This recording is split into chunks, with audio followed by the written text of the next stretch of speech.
નમસ્કાર મિત્રો, હું છું એડવોકેટ ગોપાલ ઇટાલિયા.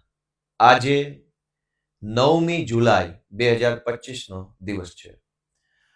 ગઈકાલે સાંજના સમયે બાર કાઉન્સિલ ઓફ ગુજરાતના ચેરમેનશ્રીએ એક વિડીયોના માધ્યમથી ગુજરાતભરના વકીલશ્રીઓને એક સંદેશ આપવાની કામગીરી કરી. બાર કાઉન્સિલ ઓફ ગુજરાતના ચેરમેને એવું કહ્યું કે તેમણે ગુજરાતની સરકારમાં મુખ્યમંત્રી, કાયદા મંત્રી અને ગૃહમંત્રીને અગાઉ એક પત્ર લખ્યો હતો કે વકીલ અને પોલીસ વચ્ચે વધતા જતા ઘર્ષણ બાબતે તેઓ વકીલોના પ્રતિનિધિ તરીકે, વકીલોની માતૃ સંસ્થાના પ્રતિનિધિ તરીકે સરકારને મળવા માંગે છે.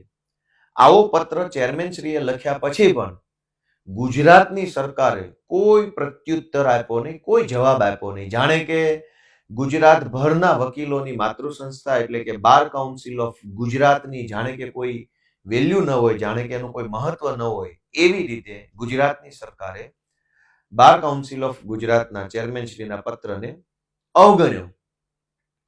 રાજપીપળાની અદાલતની બહાર જે ઘટનાક્રમ બન્યો કે અદાલતના દરવાજા પોલીસે બંધ કરી દીધા અને પોલીસ ઇન્સ્પેક્ટરે મને અને અન્ય એક વકીલને અદાલતની અંદર આવતા રોક્યા.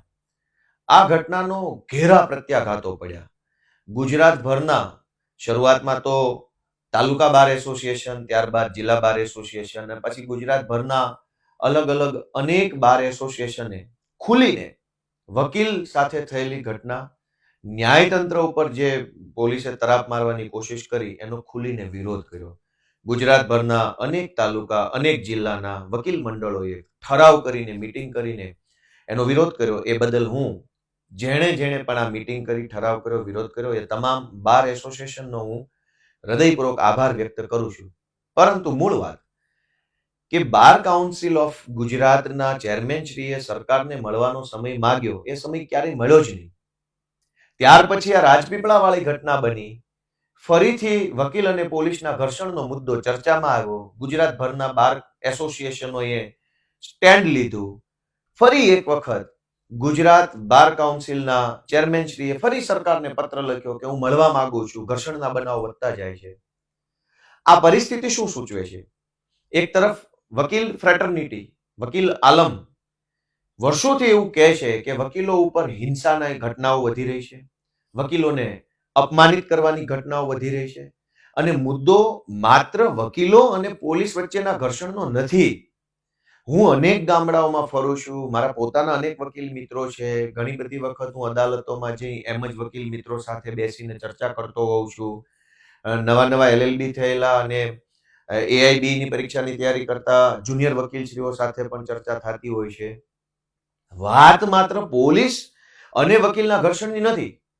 કેટલી વખત એવું જોવામાં આવ્યું છે કે પ્રાંત ઓફિસોમાં, મામલતદાર ઓફિસોમાં, કલેક્ટર ઓફિસોમાં, બીજી અલગ અલગ જગ્યાએ, ગ્રાહક સુરક્ષામાં, જ્યાં જ્યાં વકીલો જાય છે ત્યાં અનેક જગ્યાએ એવા ઘટનાઓ જોવા મળે છે કે વકીલો સાથે ખરાબ વર્તન કરવામાં આવે છે, વકીલોની અવગણના કરવામાં આવે છે, વકીલોને તુચ્છકારવામાં આવે છે.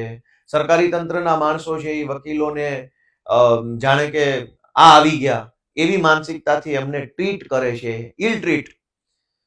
તો એક જ પ્રશ્ન નથી. વકીલો જે છે એને તો આ દેશની આઝાદીમાં યોગદાન આપેલું છે. આ દેશના કાયદા ઘડવામાં મહાન કાયદાશાસ્ત્રી ડોક્ટર બાબા સાહેબ આંબેડકરે યોગદાન આપેલું છે.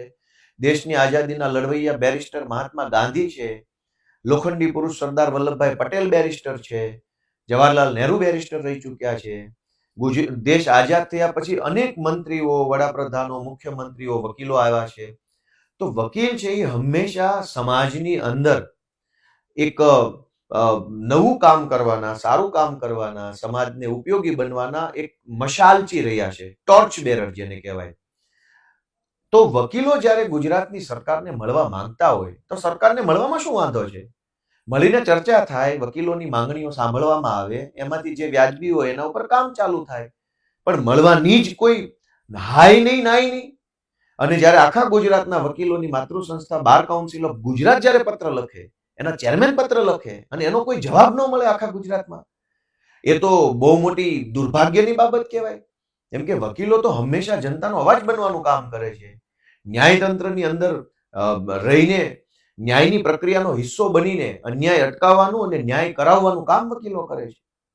અને એ જ વકીલો સાથે ગુજરાતમાં અનેક વકીલોની હત્યા થઈ ચૂકી છે. અને અસીલોના અંદરો અંદરના ઝઘડામાં ઘણી વખત સમાધાનની પ્રક્રિયા હોય, ઘણી વખત પતિ પત્નીનો કેસ હોય, ઘણી વખત કોઈ ક્રિમિનલ્સ હોય. જામનગરમાં હત્યા થઈ ગઈ, રાજકોટમાં હત્યા થઈ ગઈ, એ સિવાય વકીલો ઉપર હિંસા કરી લેવાના અનેક ઘટનાઓ બન્યા છે. અને માત્ર હિંસા મુદ્દો નથી, વકીલો સાથેનું અનેક ઓફિસોમાં અધિકારીઓ છે એ વકીલોને બહુ ખરાબ રીતે એની સાથે વર્તન કરે છે. કાલ આવજો, નહીં કરી દઉં, ત્યાં ટેબલ ઉપર કાગળ મૂકીને જતા રહો, જાઓ થાય કરી લેજો, નથી કરવાનું, તમે કોર્ટમાં અરજી કરી દો, હું તમારી વાત સાંભળવા નથી માંગતો. ઘણા વકીલો આરટીઆઈ કરે તો એમની ઉપર પણ અલગ પ્રકારના એલિગેશન્સ લગાવવામાં આવે છે. અને વાત એટલેથી નથી અટકતી, ઘણી વખત એવું પણ બને છે કે ડાયસ ઉપરથી વકીલોને ખખડાવવામાં આવે છે, ડાયસ ઉપરથી વકીલોને ઉતારી પાડવામાં આવે છે, ડાયસ ઉપરથી એવું વર્તન કરવામાં આવે કે જાણે વકીલ છે એ કોર્ટ ઓફિસર નથી, પણ જાણે કે કંઈક ઉછીના કે પૈસા માંગવા આવ્યા હોય એવી રીતે ડાયસ ઉપરથી ઘણીવાર ખરાબ વર્તન વકીલો સાથે થાય છે. તો આ અનેક બાબતો જે છે એ વકીલો જ્યારે સમાજના પ્રશ્ન માટે લડે છે તો વકીલના પ્રશ્ન માટે કોણ બોલશે? તો દોસ્તો, મારે આજે વિડીયોના માધ્યમથી બસ એટલું જ કહેવાનું છે કે વકીલોને પણ પોતાના હક અધિકાર છે, વકીલોની પણ સમસ્યાઓ છે, અને એના માટે હું ગુજરાતભરના વકીલોને સહયોગ પણ માંગુ છું. અને એક વકીલ ધારાસભ્ય તરીકે હું એડવોકેટ છું, એનું મને ગર્વ છે. એડવોકેટ્સ દ્વારા એડવોકેટ તરીકેનું એક સન્માન પ્રાપ્ત થાય છે, એ બાબતનો હું આભારી છું એડવોકેટ ફ્રેટર્નિટીનો. એક ધારાસભ્ય તરીકે હું મારી જવાબદારી નિભાવીશ કે ભવિષ્યમાં બધાને સાથે રાખીને, સાથે મળીને, સંકલન કરીને, બધા પાસેથી વાત, મુદ્દો, વિચાર, સમસ્યા સમજીને જ્યાં મારી જરૂર પડે ત્યારે વિધાનસભાની અંદર સરકાર પાસે કોઈ પણ પ્રકારે એડવોકેટ પ્રોટેક્શન એક્ટની બાબત હોય, એડવોકેટ વેલફેરની બાબત હોય, એડવોકેટ ડિગ્નિટીની બાબત હોય, તમામ બાબતે એક એડવોકેટ ધારાસભ્ય તરીકે હું આપણા વકીલ ફ્રેટર્નિટીને ઉપયોગી થવા માટે હું હંમેશા તૈયાર છું અને કટિબદ્ધ છું. અને આ આખી સમગ્ર ઘટનામાં બે જ બાબતોની નોંધ લેવા જેવી છે. એક, કે ઘર્ષણ માત્ર પોલીસ વકીલનું નથી, સરકારી તંત્ર અનેક જગ્યાએ વકીલો સાથે અયોગ્ય વર્તન કરે છે, એ ન થવું જોઈએ. વકીલો ઉપર હિંસા થાય છે, ન થવી જોઈએ. એ પહેલો પાર્ટ છે. બીજો પાર્ટ, કે આટલા ગુજરાતભરના 1.5-2 લાખ કરતા વધુ વકીલોની બનેલી સંસ્થા બાર કાઉન્સિલ ઓફ ગુજરાત જ્યારે સરકારને મળવા માંગતું હોય અને સરકાર એનો કોઈ જવાબ જ ન આપે, એ આપણા માટે અત્યંત એટલે અત્યંત દુર્ભાગ્યની બાબત છે, અત્યંત ખરાબ બાબત છે, નિંદનીય બાબત છે. આશા રાખીએ કે વહેલામાં વહેલી તકે ગુજરાતની સરકાર ગુજરાતના વકીલોની સમસ્યા જાણવા માટે સમય ફાળવે. જય જય ગરવી ગુજરાત.